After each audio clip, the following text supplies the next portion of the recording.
Friends, അപ്പം വാവായിട്ട് ഞങ്ങൾ അഭിഷ്ണിയുടെ ബർത്ത്ഡേക്ക് കേക്ക് മുറിക്കാൻ വന്നിരിക്കുകയാണ് രാത്രി 12 മണിക്ക് സർപ്രൈസ് ആയിട്ട്. അപ്പോൾ ഇവിടെ എല്ലാവരും ഉണ്ട് കേട്ടോ. ഇരുട്ടായി വരുമ്പോൾ ആരും കാണില്ല. ഇവിടെ അതാ ആര്യയുണ്ട്, അതുപോലെ അതാ മാമന് മോളുണ്ട് ടാപ്പലു. ഹലോ. അപ്പം നമുക്ക് കേക്ക് മുറിക്കാൻ പോകട്ടോ. രാത്രി ആയതുകൊണ്ട് നാളേക്ക് ചുറ്റും കുഴക്കുന്നുണ്ടായിരുന്നു. പിന്നെ ചേച്ചി ഇറങ്ങി വന്നു. പിന്നെ അതിനുശേഷം ഞങ്ങളെ കണ്ടപ്പോൾ ഇങ്ങനെ ഷോക്കായി പേടിച്ചു പോയി. രാത്രി ആയതും കൊണ്ട് വലിയ വിളിച്ചിട്ടുണ്ടായിരുന്നു കേട്ടോ. Happy birthday to you. Happy. സ്വത്തുൻ്റെ മുഖത്തുള്ള സന്തോഷം നിങ്ങൾ എല്ലാവരും കണ്ടില്ലേ. അപ്പോൾ ഇത്രയും ചെറുപ്പത്തിൽ തന്നെ എന്താ പറയുക, സർപ്രൈസ് കിട്ടുന്നത് ആദ്യമായിട്ടായിരിക്കും.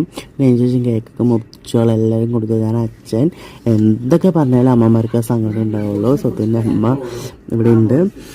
ഇതാണ് അമ്മ. അതിന് ശേഷം അവളെല്ലാവരും കേക്ക് കൊടുത്തു, ഞാനും കൊടുത്തു. പിന്നെ അതിന് ശേഷം ഞങ്ങൾ അവിടെ നിന്ന് യാത്ര തിരിച്ചു. ഇതിന് സെലിബ്രേഷൻ നാളെ ഉണ്ടാവും. നാളെ കാണാം. ബൈ.